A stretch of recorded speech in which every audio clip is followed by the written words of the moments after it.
हम लोग का 20 बजे है अभी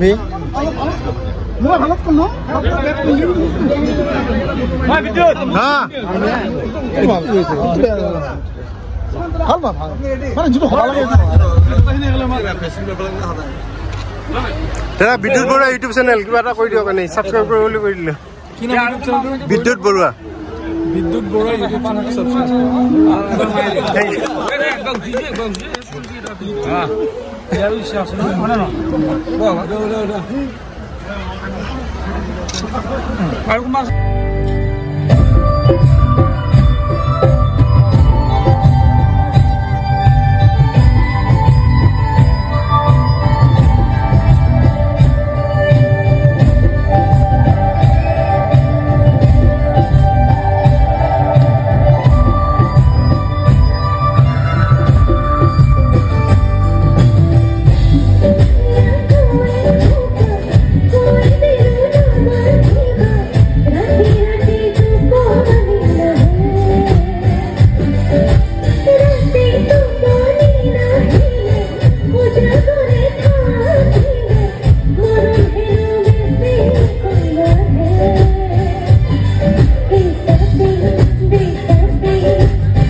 ডাঙৰীয়া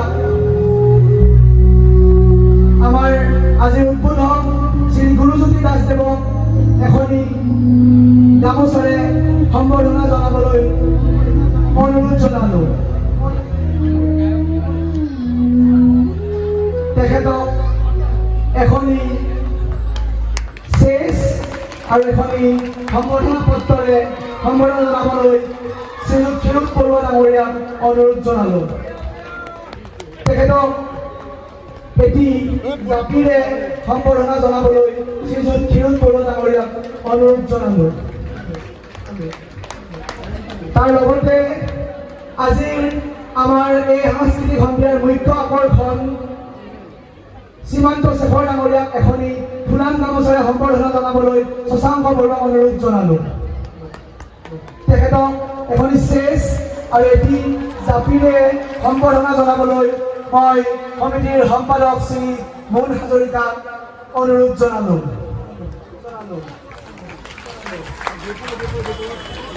তাৰ লগতে আমি এই বিহুখনৰ লগত সংগতি ৰাখি কিতাপ স্মৰণিকা প্ৰকাশ কৰিছিলোঁ। মই আজিৰ বিশেষ আকৰ্ষণ শ্ৰীমন্ত শেখৰ আৰু গুৰুজ্যোতি দাস ডাঙৰীয়াক কিতাপকেইখন উন্মোচন কৰিবলৈ অনুৰোধ জনাৰ লগতে সভাপতি ডাঙৰীয়াকো অনুৰোধ জনালো। আপোনাৰ কাৰণে ৰখি আছো। মই গোটেই অনুষ্ঠানটোৰ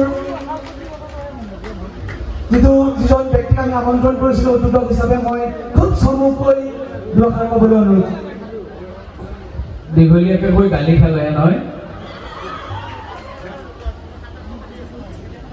ঊনবিংশতম যি নৱজাগৰণ যুৱ মঞ্চ ইণ্ডাষ্ট্ৰী চকৰ ভাতৃপ্ৰতিম সংঘৰ বিষয় অভিযান আৰু দাদাস্বৰূপ ক্ষীৰোদ বৰুৱা ডাঙৰীয়া আৰু জ্যেষ্ঠসকলৰ নেতৃত্বত গঢ়ি উঠা এই সংঘৰ উদ্যোগত যি বাপতিসাহোন ৰঙালী বিহু আয়োজন কৰা হয়। এই ৰঙালী বিহুৰ আজি শেষৰ অনুষ্ঠান অসমৰ এগৰাকী জনপ্ৰিয় কণ্ঠশিল্পী শ্ৰীমন্ত শেখৰ ডাঙৰীয়াৰ এই গীতৰ শৰাই প্ৰাকখনত সমবেত উপস্থিত মোৰ অতি শ্ৰদ্ধাৰ মৰমৰ এই অঞ্চলৰ ৰাইজ তথা মঙলদৈবাসী উদযাপন সমিতিৰ সভাপতি ক্ষীৰোদ বৰুৱা ডাঙৰীয়া, ভাতৃপ্ৰতিম ডক্টৰ ৰঞ্জিত ডেকা ডাঙৰীয়াকে ধৰি মোৰ বিষয়ববীয়াসকল আৰু অতি মৰমৰ শিল্পী শ্ৰীমন্ত শেখৰ ডাঙৰীয়াকে ধৰি সকলোলৈ প্ৰণাম আৰু শ্ৰদ্ধা নিবেদিছোঁ। সকলোকে ৰঙালী বিহুৰ শুভেচ্ছা জ্ঞাপন কৰিছোঁ দেৰিকে হ'লেও, আৰু নৱবৰ্ষৰ উল্লাস যাচিছোঁ। নৱবৰ্ষৰ প্ৰতিটো বল প্ৰতিটো মন সকলোৰে মধুৰ হওক, ভগৱানৰ ওচৰত প্ৰাৰ্থনা জনাই আশীৰ্বাদ বিচাৰিছোঁ সকলো ৰাইজৰ হৈ। আৰু শ্ৰীমন্ত শেখৰ ডাঙৰীয়াই পদমঙ্গল লৈ ৰঙালী বিহুৰ মঞ্চত গীত পৰিৱেশন কৰিছিল। একদম কভিড যি নটিফিকেশ্যন বাহিৰ হোৱাৰ আগদিনা 12টা বজাৰ পিছত ওলাইছিল, তাৰ আগলৈকে পদমঙ্গলত বিহু পৰিৱেশন কৰিছিল ৰঙালী বিহুত কেইবছৰমান আগত। আৰু তাৰ পিছতে আকৌ প্ৰায় কেইবছৰমানৰ পিছত ইয়াৰ আমাৰ এই মঞ্চত উপস্থিত হৈছে। তেখেতক আমি আদৰণি জনাইছোঁ। তেখেতৰ কাৰণে এটি ডাঙৰকৈ হাত চাপৰি। আৰু মই আনুষ্ঠানিকভাৱে আজি এই সাংস্কৃতিক মঞ্চ উদ্বোধন কৰাৰ বাবে ঘোষণা কৰি মোৰ বক্তব্য সামৰণি মাৰিছোঁ। ধন্যবাদ। গান গাওঁতে সকলোকে লৈ পেলাই গাব বিচাৰিছোঁ। আপোনালোকে মোৰ লগত গাই যাব লাগিব। গাব নাই? ভালকে শুনি পাইছেতো সকলোৱে? অল সাউণ্ড চেক ডান। বঢ়িয়া, থেংক ইউ।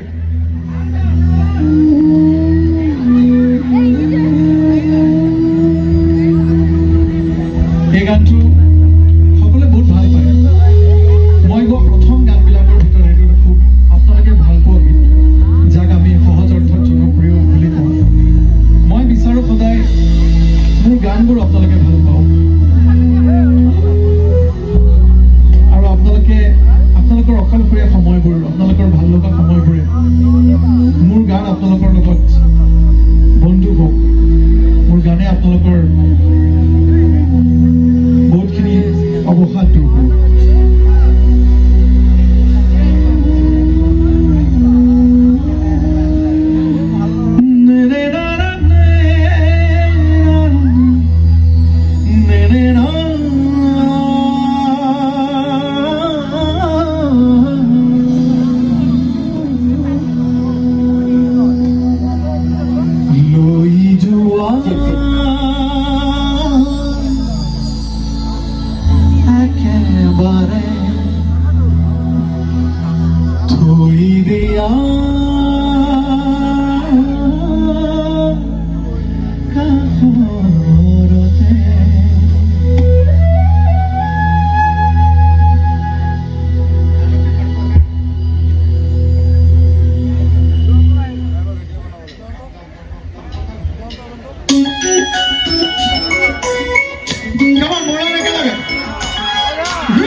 কিবা এটা কৰি দিয়া হয় এই বছৰ নৱদগান যুৱ মঞ্চৰ আমাৰ এই 49তম নগানী বিহুন সন্মিলনীৰ আজি অন্তিম দিনৰ কাৰ্যসূচী সীমান্ত শেখৰৰ গীতৰ শৰাই ঠিক এই মুহূৰ্তমান আগতে শেষ হৈছে খুব ধুনীয়া প্ৰগ্ৰেম হৈ গ'ল খুবেই এনজয় কৰিলে আৰু আমাৰ অতিথিসকলেও বিৰাট আপ্যায়ন হ'ল আৰু আমাৰ ধুনীয়াকৈ সময়খিনি গুচি গ'ল আমাৰ সম্পাদকসকলেও বৰ ধুনীয়াকৈ কাৰ্যসূচী ৰূপায়ণ কৰিলে আমাৰ মাজত আছে এতিয়া এই বিদ্যমান শইকীয়া তেখেত দুষাৰ ক'ব এই সম্পাদক নমস্কাৰ আমাৰ নৱদগান যুৱ মঞ্চৰ যিবিলাক আমাৰ কাৰ্যসূচী আছিলে সেইটো ধুনীয়াকৈ মানে আপোনাৰ সমাপ্ত হ'ল আৰু এতিয়া আপোনাৰ যিটো ৰেজিডেণ্ট তেখেতৰ প্ৰগ্ৰেম যিটো ধুনীয়াকৈ হৈ গ'ল সেইটো ধুনীয়াকৈ আমাৰ মানে কি আৰু বহুত সাফল্য আৰু আমাৰ দ্বিতীয় সম্পাদক আছে তেখেতে দুষাৰ গুৰুজ্যোতি দাসো আহিছিল এক্স MLA হয় গুৰুজ্যোতি গীতদাৰ বহুত সহায় কৰে আমাৰ নিজৰ মানুহ গতিকে তেখেত থাকে আৰু ক'বলগীয়া একো নাই আৰু আমাৰ যিখন বিহু হৈ আহিছে বা হৈছে বাৰু এতিয়াও হৈছে তো আমাৰ বিহুখনৰ মানে কি আৰু যিটো আমাৰ ইংলিছ কৈছোঁ লেভেল যিটো আছে সেইটো আমাৰ মানে কি আৰু বেলেগতকৈ অলপ বেলেগ আৰু গুৰুজ্যোতি দাসে এই ক্ষেত্ৰত বহুতখিনি আমাক সহায় কৰিছে সেইখিনি আমি স্বীকাৰ কৰিব লাগিব 3-4 দিনীয়া কাৰ্যসূচী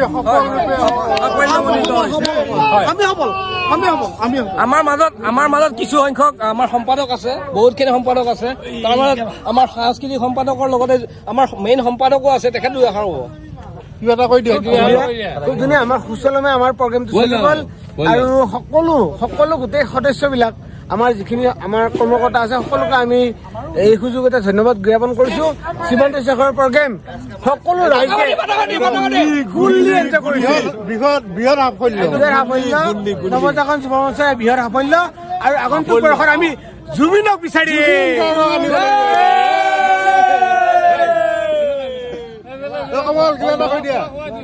এই ছোৱালীজনীৰ বাৰ্থডে পাতিম বুলি ভাবিছো ফাইনেন্সিয়েল একো অসুবিধা নহ'লে তাৰমানে এনেকুৱা আৰ্টিষ্ট এই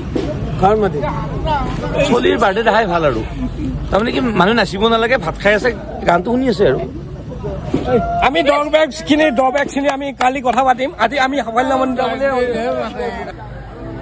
মই আমাৰ উদ্যোক্তা মানে তেখেতে খুব ধুনীয়াকৈ ৰিকুৱেষ্ট কৰিছে কিন্তু মই গানটো যদিলৈকে গোৱা নাই কিন্তু মই আবিল ট্ৰাই আপুনি কৈছে কাৰণে গানটো মই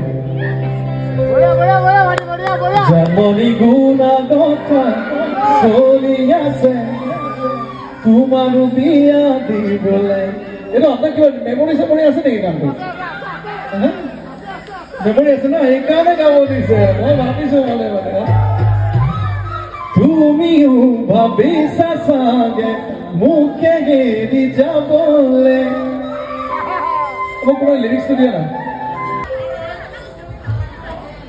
নগাছা নেচাগে বগাইনো গয়া নগাছা নেচাগে বগাইনো গয়া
সময় এতিয়া 3 বাজি গৈছে ৰাতি 3 বাজি গৈছে আজি মে 3 তাৰিখ গতিকে আপোনালোকে আমাৰ চেনেল চাই থাকক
ধুলিয়া নাচনী গৰ্ভ নাচনী গৰ্ভ নহলে নাচনী তোমাৰ চাবন তই ধুলিয়া ভিখাৰী নাই ঘৰে বালি তোমাকিলে বানু তোকে তুমি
এতিয়া